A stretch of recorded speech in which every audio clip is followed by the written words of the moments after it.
Alright, I'll just say it, even though a lot of PlayStation players won't.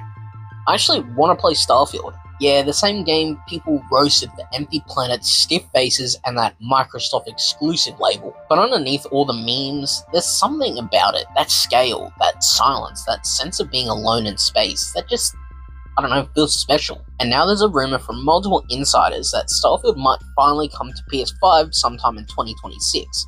Not confirmed and not official, but the fact that it's even being talked about tells you how much the industry's changing. And honestly, I'm here for it because I don't care who wins the console war, I just want to play great games. Let's be real, console wars are one of the dumbest things in gaming. Every time an Xbox game does well, PlayStation fans act like it's personal. Every time Sony drops an exclusive, Xbox fans pretend they never wanted it anyway. It's like high school drama with controllers. But here's the truth, when you actually love games, none of that matters.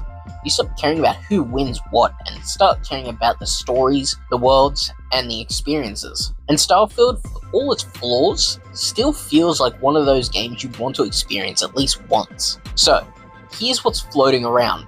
A few reliable insiders, the same people who nailed other cross-platform announcements, are hinting that Starfield will come to PS5 in 2026. It's not confirmed by Bethesda or Microsoft, but apparently talks are happening. Some people say it'll happen after all the DLC drops on Xbox and PC, so once that exclusivity window closes, PlayStation might finally get its turn among the stars. And that actually makes sense, because business-wise, Bethesda already made their statement with the exclusive launch. Now it's time to make money. By the way, if you're like me and you just care about good games, not plastic boxes, hit that subscribe button. I make videos for gamers who love talking about stuff like this without the drama. And drop a comment. Would you actually play Starfield if it dropped on PS5 in 2026, or would you pass on it?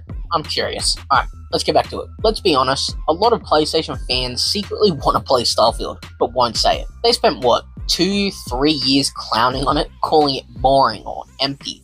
But deep down they watched the trailer and thought, yeah, that kinda looks cool. It's almost like admitting you want to play it makes you a traitor to PlayStation Nation or something. But dude, we're talking about a giant sci-fi RPG where you can build ships, explore entire systems, and craft your own story. Who wouldn't want to play it? You can love God of War and still want to fly in a ship in Starfield.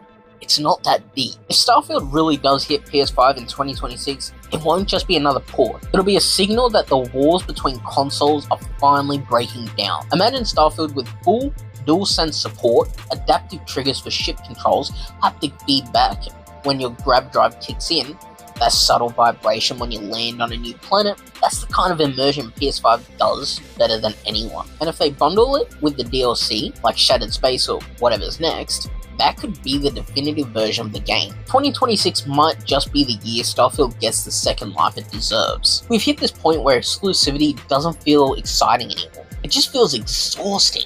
I miss when gamers were hyped together, when someone was talking about the same moment in the same game, no matter what console they own. That's why rumors like this excite me. Not because it's PlayStation winning, but because everyone's winning. Because a great game deserves to be played by as many people as possible. And honestly, if this happens, it'll prove something I believe for years, that gaming isn't about what you play on, it's about why you play. So yeah, maybe it's just a rumor, maybe it never happened, but for once I'm choosing to believe it could, because the idea of exploring the stars from my PS5 sitting in the dark, controller glowing blue, soundtrack echoing my headphones, that's something I'd love to experience. And if 2026 really is the year that Starfield comes to PS5, then that's the year the stars finally open up for all of us.